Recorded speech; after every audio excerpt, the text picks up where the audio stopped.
Espa Roba, the man who reads your mind and knows your search history.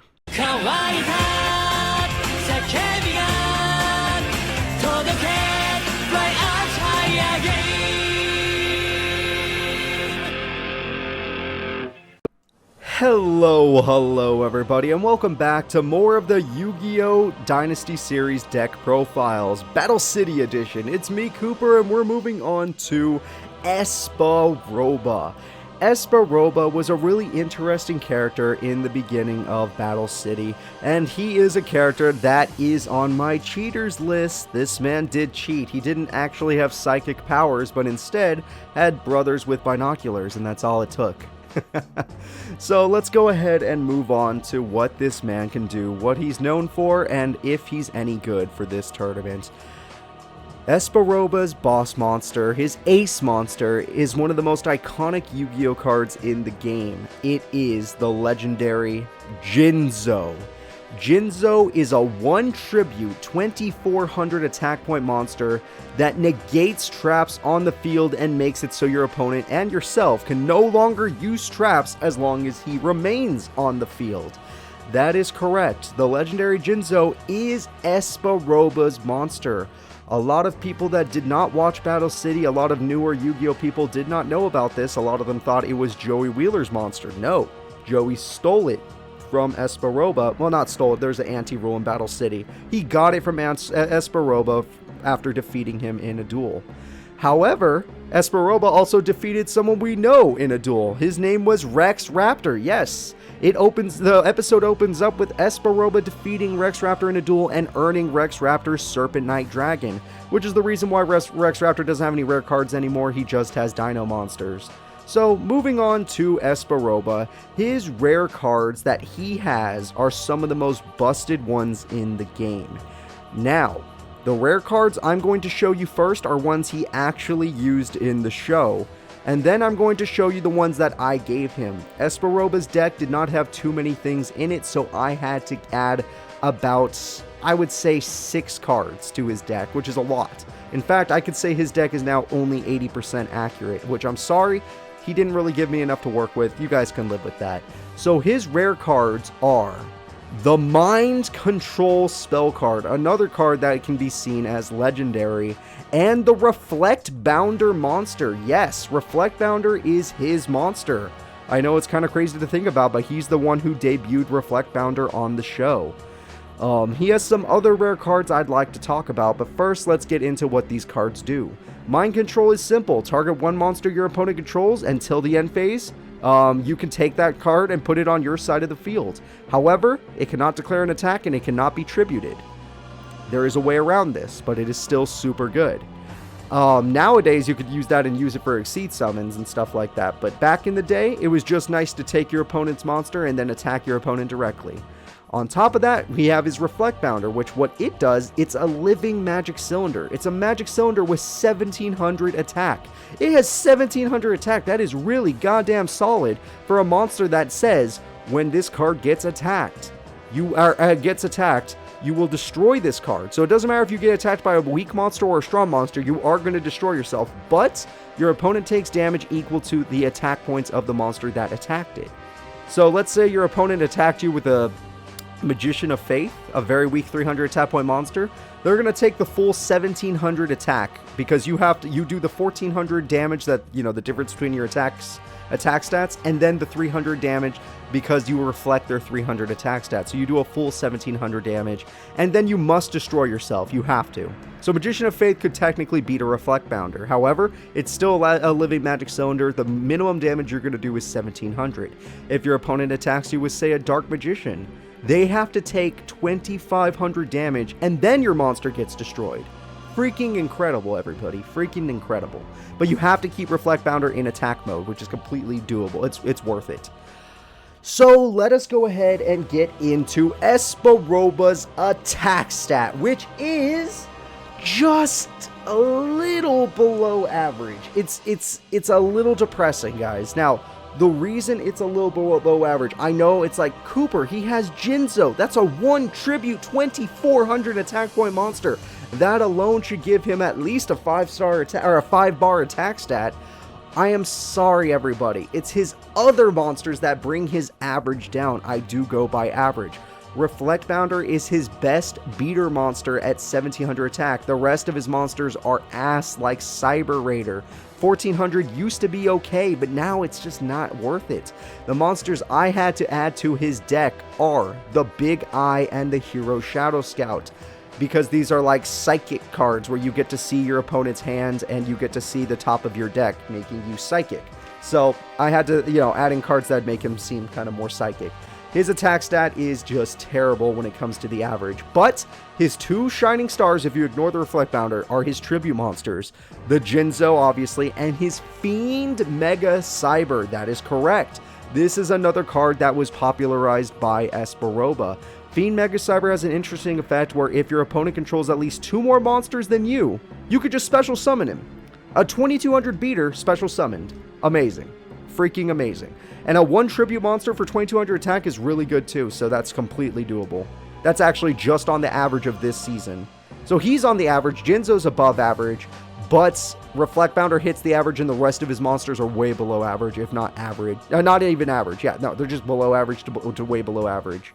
But who cares about Espa Roba's attack stat? That's not what he's about. Let's get on to his defense stat, which he's even less about. That's right. Espa Roba doesn't give a shit about defense. This man sucks.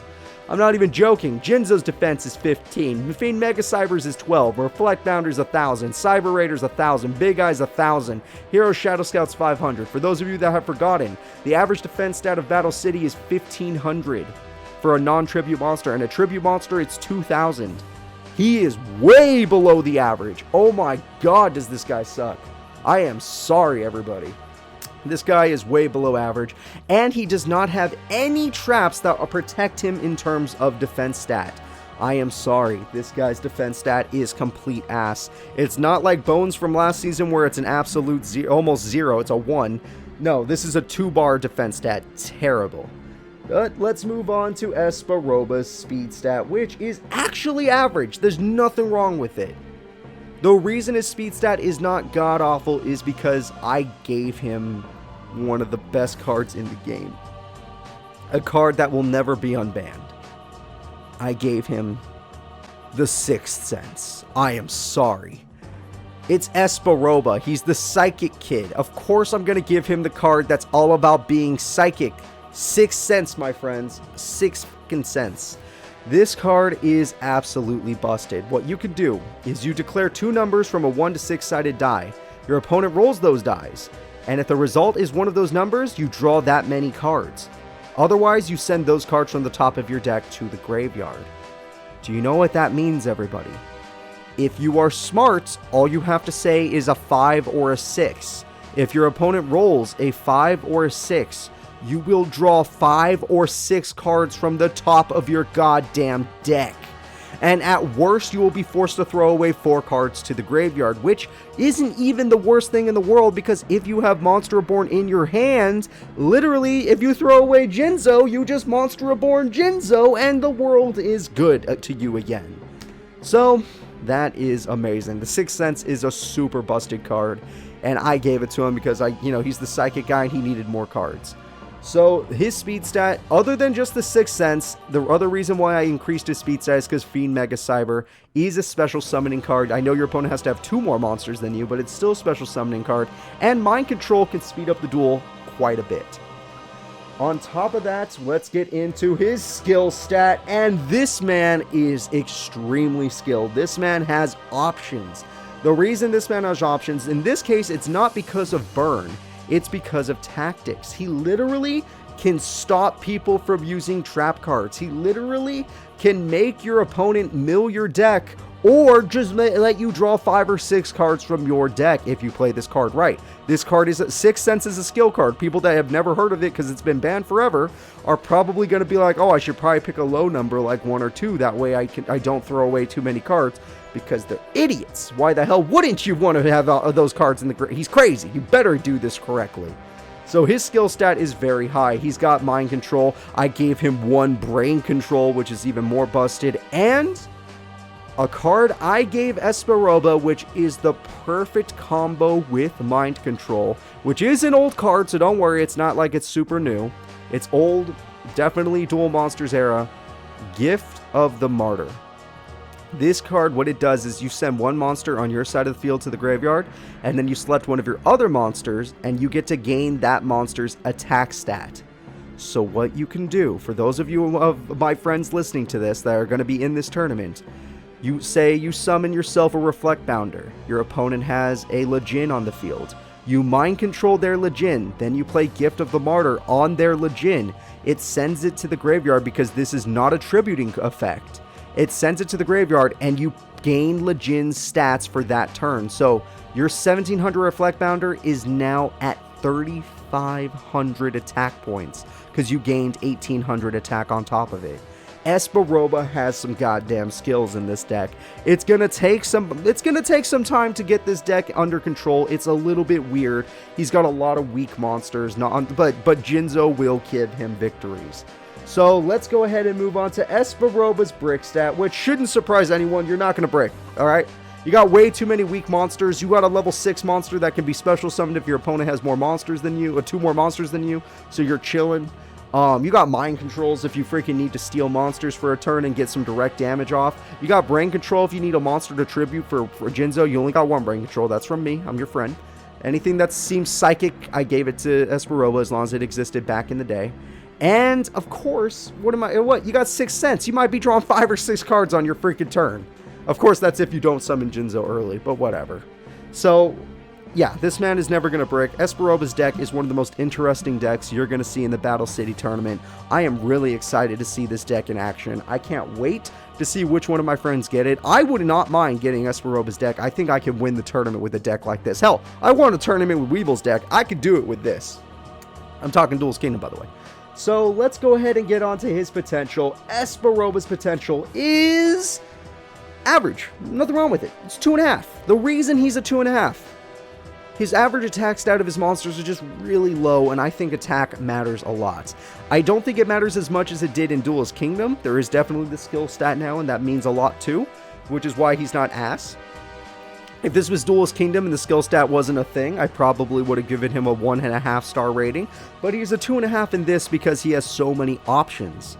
He has 6th Sense, he has freaking Reflect Bounder, which does count as a burn card, so there you go. He's got Brain Control, Mind Control, that's freaking amazing. He's got Jinzo, he's got the equip spell for Jinzo Amplifier that lets you use your trap cards, but your opponent still can't use theirs. I mean, he's got options. This man has options. The only reason he's here is because his overall defense stat and overall attack stat are just so low. He can just get overpowered. Someone like Rex Raptor would just blow through this guy. Unless he drew all of his he'd have to draw his 1 brain control and get Jinzo out immediately, and then Rex Raptor would still probably just overpower him with his equip spells. It would not matter. In the end, Espa Roba could totally win this tournament. It's going to be rough. Getting to the finals would be a very hard thing for him. Semifinals is way more doable for him. I think that he's going to have a fun time. That's going to be it for this tournament, guys. This deck profile, guys. I want to thank you all for watching. If you're enjoying the deck profiles, remember to like and subscribe. We're trying to get to that 10K subscriber mark. We're almost there. See you all next time. Bye-bye.